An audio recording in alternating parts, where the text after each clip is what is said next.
most of us have this perspective that marriages don't last, or the marriages they just go dry. You become roommates. You stop being intimate. You stop having fun. And when kids come along, it's all about the kids. And we just don't love each other anymore. My wife needs to feel seen, heard, and safe, right? I need to feel respected, appreciated, and I need physical affection. If you're not proactive with understanding those three needs, then the relationship over time will crumble and it'll feel absolutely horrible. A great marriage doesn't come by winging it. Man, what would you say to yourself if you had a conversation with yourself? If you were 50 years old and you had a conversation with yourself when you're like in your 30s or something like that, or maybe even in your 40s, or maybe before you even got married or started having kids or started doing this whole full-time career / maybe business owner, dad, husband, leader, friend, brother, all these things, right? That we are as men, husbands, and fathers. Like what advice would we give ourselves if we were 50 years old and we learned like all these crazy lessons over the years and we had it to do over again? Or I don't know about you guys, but when someone asks me the question, like, would you go back to when you were 12 years old knowing what you know now? And there's a part of me, man, that's like, yeah, like I feel like I would dominate. Like I know so much more than I did then. But then again, I also remember like how tough 12 years old was, middle school, like 6th grade, and like what the kids were like, what the dynamics were like, and what school was like, and all these different things. And that's a tough question. So gents, welcome to the Dad Edge podcast. As you know, I'm Larry Hagner. I'm your host and founder of this podcast, this show and movement. If you're an imperfect father who's trying to figure out this whole messy thing called fatherhood and marriage, you're in the right place, because that's what we talk about here. And that's what we do here. And this is a learning show. It's a learning podcast. And if you know anything about me, if you've been following the podcast for a decade now, which is as long as I've been doing this show, you know that I'm pretty open about being a moron. I'm pretty open about like, hey, guys, don't do this. I did this and it wasn't so great. And there's also some things that I've learned along the way now over the years by doing this movement that I'm like, oh man, I'm so glad I learned that, because it really saved my hide. It saved my marriage, or it saved a bad moment with my kids, or it improved my health. It improved my physical health, my mental health, whatever it is, my finances, all of these different things. By doing this movement, I've been able to learn from so many different people, almost 1,400 episodes to date, and, over 4,000 men who have come through, the Dad Edge Alliance Mastermind program, our coaching program, the men who have come through our Dad Edge boardroom mastermind, which is for our business owners out there.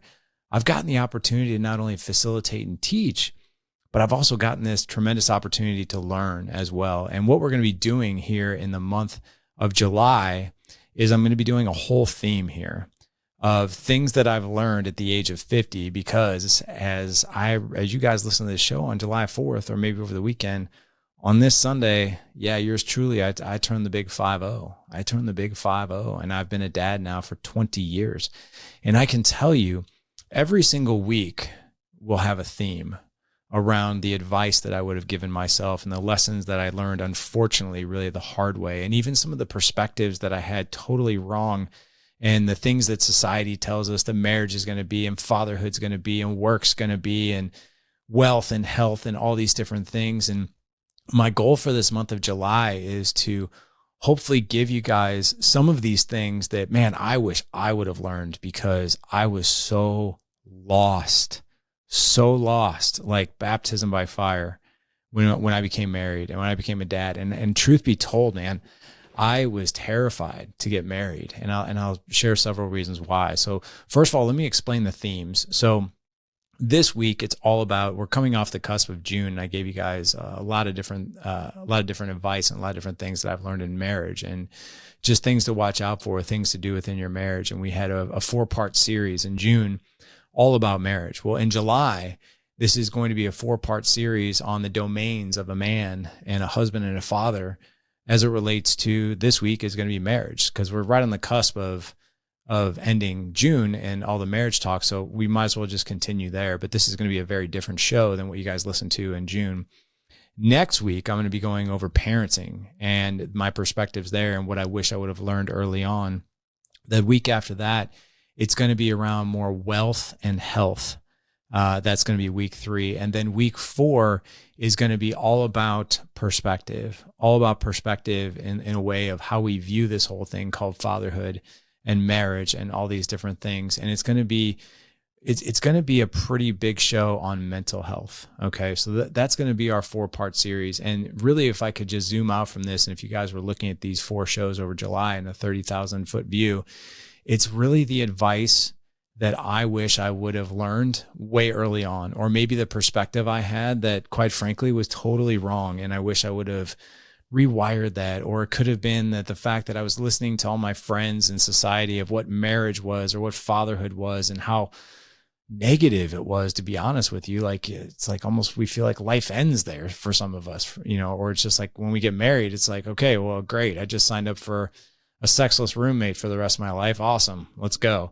And that, you know what? That's really not the case. That's really not the case. And that's why I'm doing these shows on this perspective, this more grand perspective of how we enter into this. And by the way, these are lessons that I've not only learned myself the hard way, I've learned them through guests on the podcast. And like I said, I've learned them through facilitating group coaching calls in our mastermind community with the Alliance. I've learned it through one-on-one clients as well. And I've learned it in the boardroom. Those are our 3 areas that we help men. And I'll tell you that I get to learn just as much from my clients and our members as I get to teach them.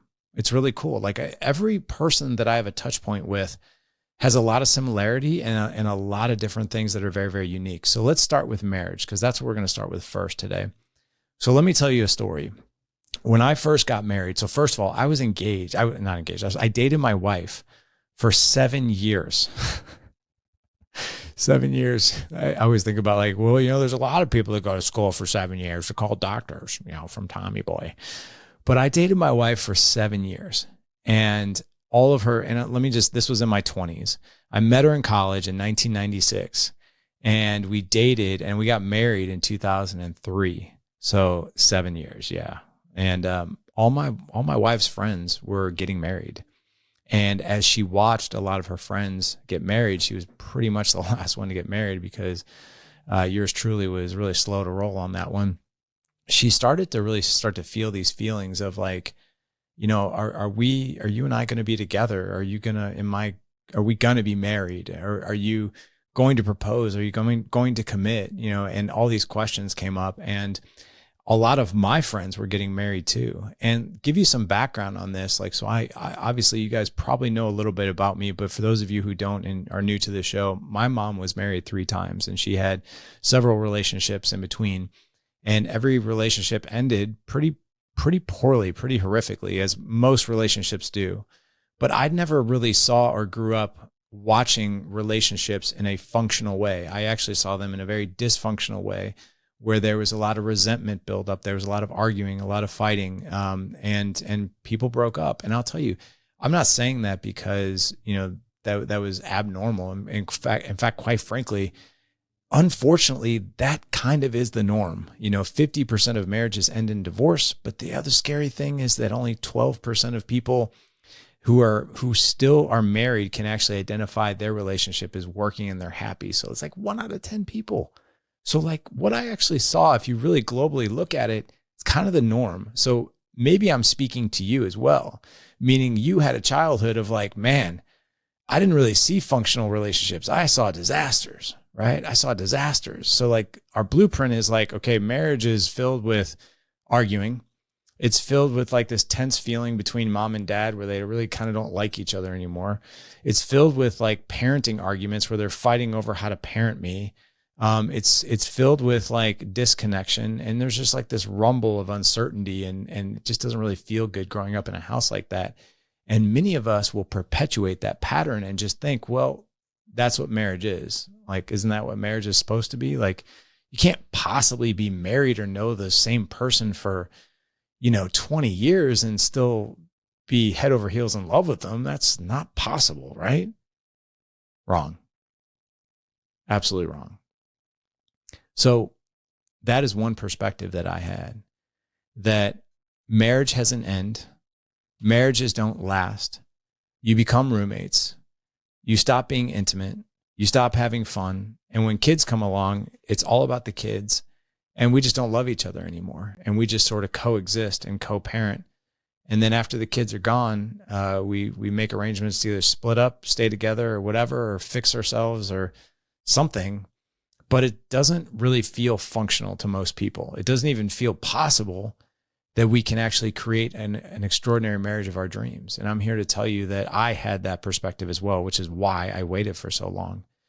And I also saw a lot of friends of ours who got married, and you kind of saw the writing on the wall even before they got married is like, I don't really know if this is the right move. It almost seemed like most people who were getting married when I was in my 20s that I knew pretty well, they were getting married.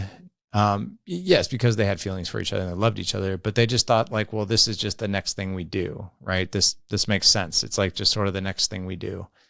And then kids come along. Well, that's the next thing that we do there. We just start having kids. And then when we stop being intimate and when we stop dating and we stop, pursuing each other and loving each other and learning and being curious about each other, well, that doesn't exist. We're supposed to fight. We're supposed to be tired of each other because that's what marriage is, right? Yeah, no. And I've had to learn. I'll tell you the first 10 years I was married, guys. Like that was the perspective. Like that was my perspective of marriage. Was this is really sort of hard to even say, but I'll tell you. I love Jessica so much, and I loved her very much then, right? And I thought to myself, I love this woman. This is not the woman that I want to divorce down the road. So maybe I shouldn't marry her. I mean, God bless. Do you hear that? That was my mentality. I wasn't really conscious of that, but subconsciously, that's what was going on. I really like this girl. I really want to marry her, but I don't want to divorce her. So maybe I shouldn't marry her. Maybe I should marry somebody that I know that I can be without. I'm not kidding. That's weird, right? And so I don't know if there's anybody out there who kind of shares that, or if you had a deep fear of getting married before you got married because you thought it might turn out bad. You might thought it maybe turned out in divorce. Maybe you weren't worried about divorce, but maybe you're like, this is not the woman that I want to stop having sex with. This is not the woman that I want to fall out of love with me. This is not the woman that I want to fall out of love with. What if I just sort of marry someone that I don't care about as much? Like, I know that sounds crazy, but there are people out there who do feel that way. They're called pessimists. And I was one of them. But I'll tell you, I think society tells us that as well. Society does a really good job of like, oh, she's your old lady, right? He's your pain in the ass, right? He's lazy. He's this. He's Peter Griffin, right? He doesn't know anything. All he is stupid. And he asks Lois where everything is because he just doesn't get it. My 11-year-old right now is standing outside my office as I'm doing this crazy impersonation, and he's just laughing. Do you want to come in here and get on the microphone, young man? Yeah, come on. You want to say hi? He looks really embarrassed. He can't hear a thing. And all he does is see Dad recording himself on TV, on a recorder. Would you like to say hi, Lawson? Hi. How are you? Good. Do you know what Dad's talking about today? Dad stuff. Yeah, Dad's talking about marriage right now. And you know what? Let's just ask Lawson. I had no idea he was going to come in here. And Lawson, let me ask you a serious question here. Bend down for a second. You get the camera. There you go. When you see me and Mom together, and I want you to answer this seriously. When you see me and Mom together, do you feel that we have love between us? No. I'm just kidding. I knew you guys. You guys kiss like every second of the day. We do kiss a lot. Yeah, but I will say this, like, out of all four of my boys, we call him the comedian, and for good reason. So, yes. But no, let's be serious for a second. Do you see me and Mom love each other? Yeah. Yeah. Do you feel that there's joy in the house, like, between us when you see us together? Yeah. Yeah. Why? Well, today I'm actually recording a solo podcast right now as we speak about the fear of people getting married and the perspective of people like who get married and they're scared of it, or they hit rocky times and they don't know exactly what to do. So That's what I'm recording today. So I got one more question for you, and then I got to finish this up because you and I are going to go play basketball after this, right? Yeah. Yeah. Okay. So let me think of a question. I got to think of a question on the fly here. So if you could describe what you feel when you see me and mom love each other, like and love each other well, what's a feeling that you get? That you guys care about each other. Yeah. And because we care about each other, That you desire each other. well, okay, there's that. What? But no, I think that's great. But how does it make you feel as a son or a child of parents who definitely deeply care and show it? Happy, because not everybody deserves that as a kid. Not everybody deserves it, or not everybody actually sees it? Not actually everybody sees it. Yeah, I agree. Do you see that in every single one of your friends and their parents? No. Yeah. So that's really all I needed, man. Well, thank you. Give me 10 more minutes and we'll be out playing basketball. But you said 20 minutes. Is that the 15? But you took a really fast shower.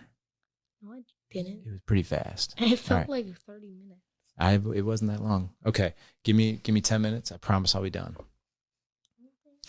You know what? So many podcasters always are just like, man, it's got to be perfect. It's got to be polished. The dog can't be barking in the background. The doorbell can't ring. This is dad life, right? Your kids are going to come into your office and they're going to be like, hey, we going to play basketball? But that's Lawson. I had no clue he was going to come in, but I just love that kid. He's my 11-year-old.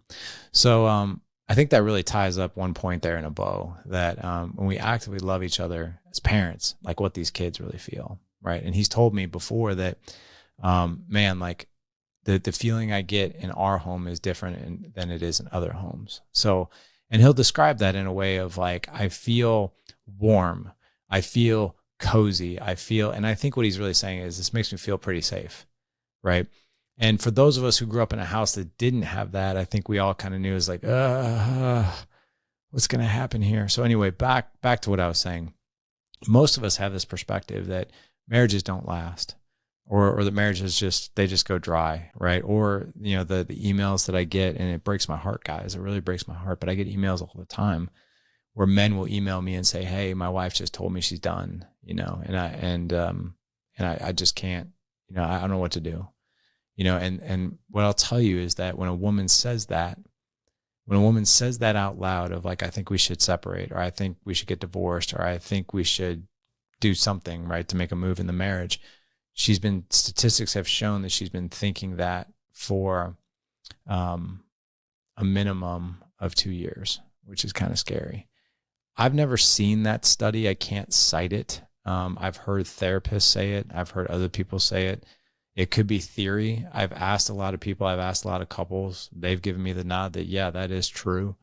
But just take it with a grain of salt for what it is. So, but let's go back to this perspective.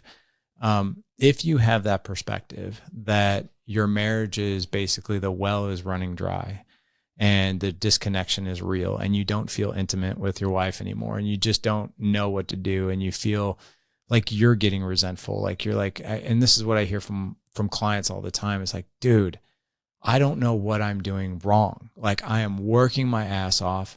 I'm trying to provide. I'm killing myself out there in the workplace. We've got a roof over our head. We've got food on the table. Our kids are taken care of. For, some of my one-on-one clients are very wealthy. They're like, I provide so much. It's not even funny. She doesn't have to lift a finger. Like, I don't understand what the problem is here.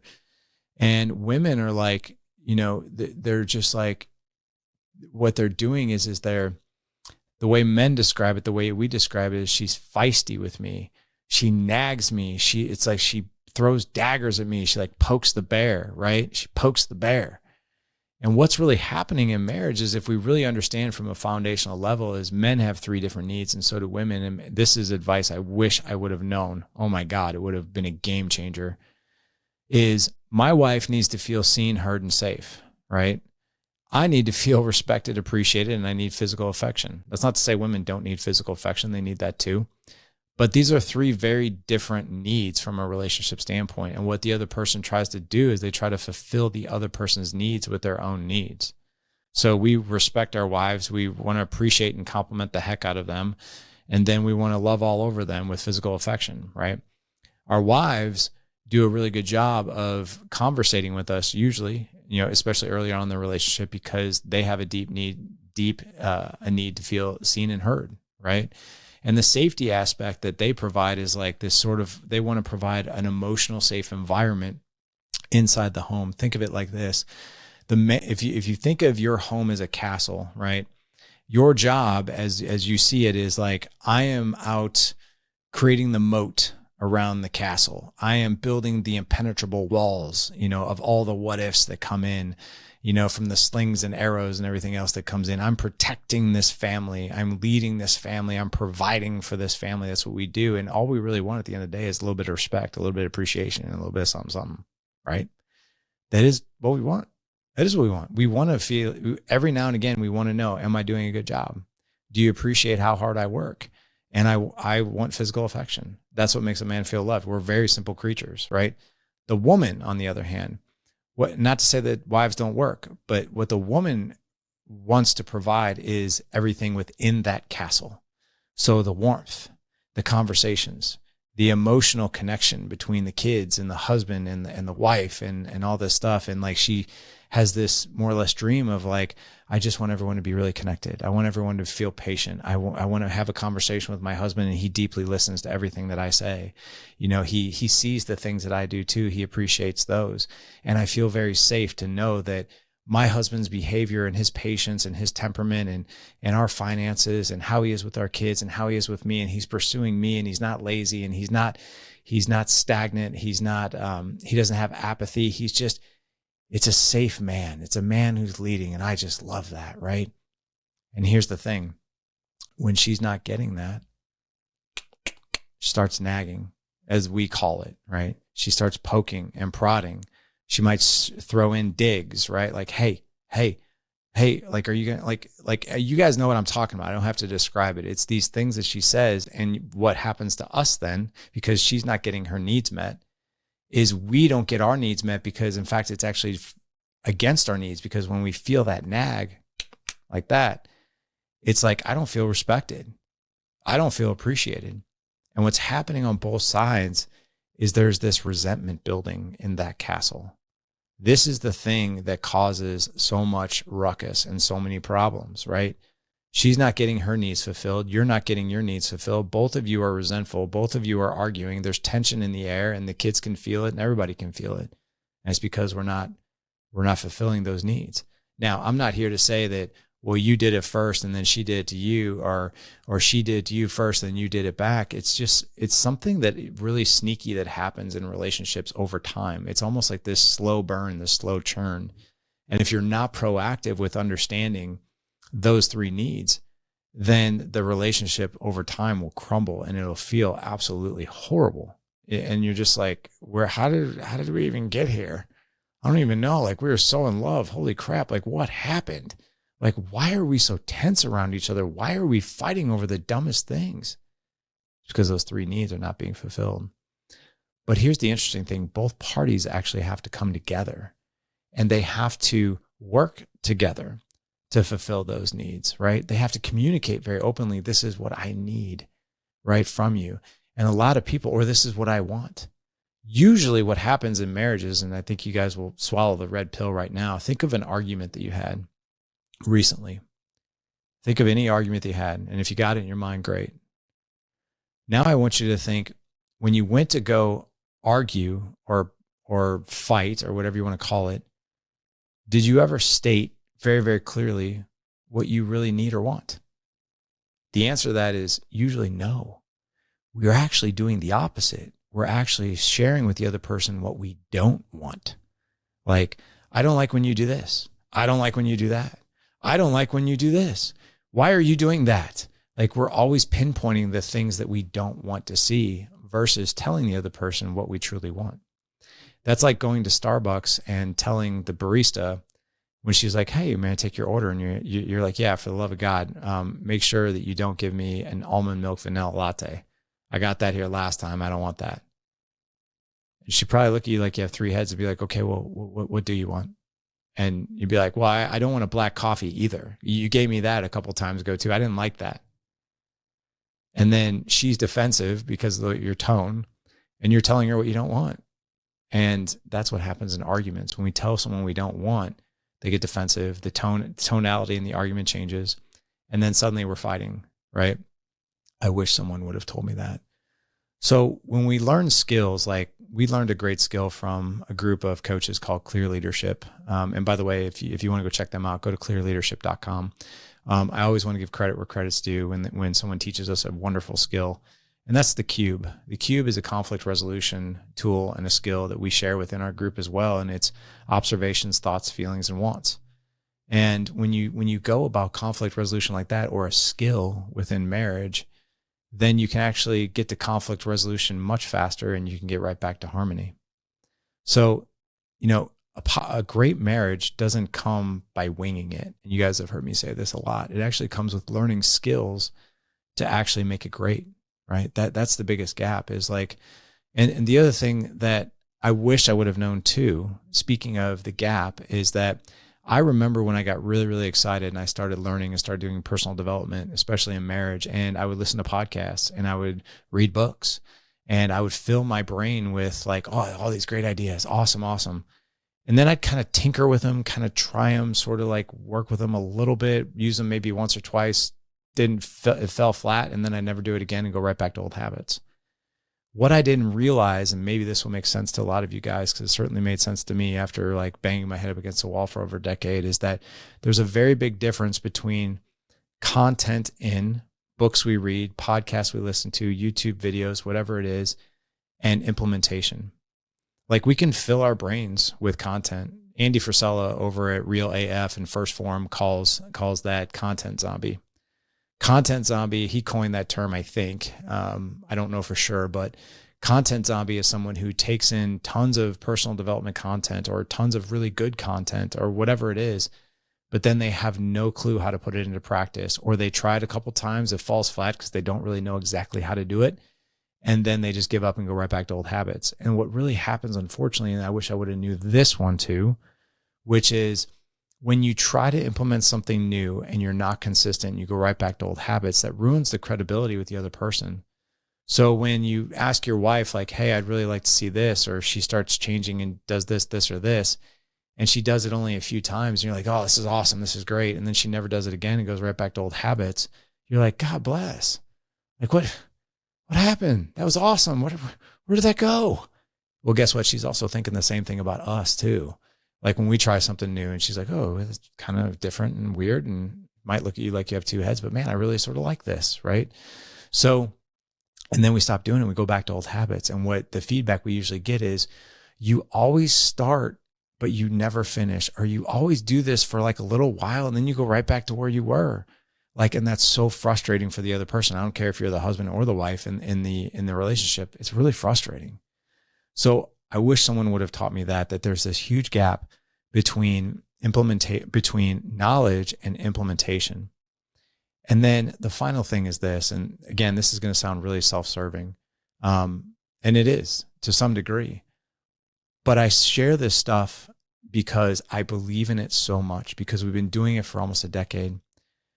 I wish someone would have told me that what happens to most guys is when you get married, you forget your friends.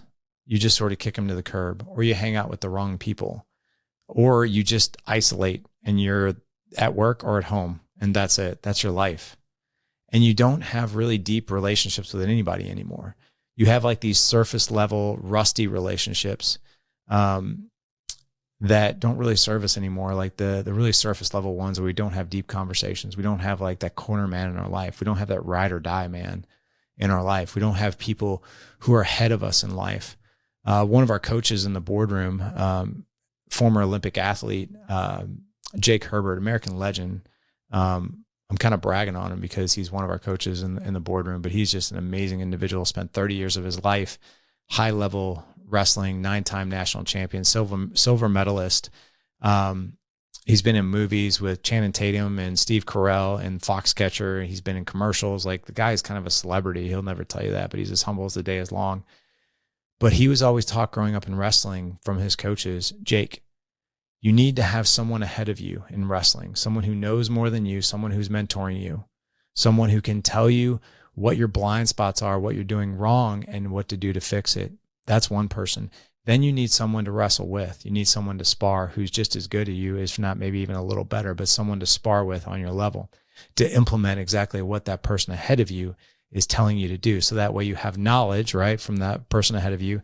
You don't have the gap because you got someone to spar with, you got someone to do battle with and to practice all these moves on. That's the second person because it makes us sharper and better. And then you need to have the third person, which is you need to have someone you're teaching and mentoring. Because why? Because when we're teaching and mentoring someone else, it solidifies the things that we are learning because we get to teach them back. And it's like literally, it's almost like it goes into the hard drive when we do that. And we become a river and not a pond. And the difference between a river and a pond is a river flows into other bodies of water, right? Just as our knowledge flows into somebody else versus a pond remains stagnant, right? All that knowledge is there. And some ponds are not too great to look at. They're kind of gnarly. Like they got algae and they're kind of gross and they're kind of like, they're kind of nasty, like to some degree. So those are the three people. And this is what I wish someone would have told me. Make sure that you have those people in your life when it comes to your marriage. Someone who's ahead of you in marriage, who's learned, someone who is with you in the trenches, and then someone you're teaching at the same time, because it'll reinforce all these amazing things that we're learning.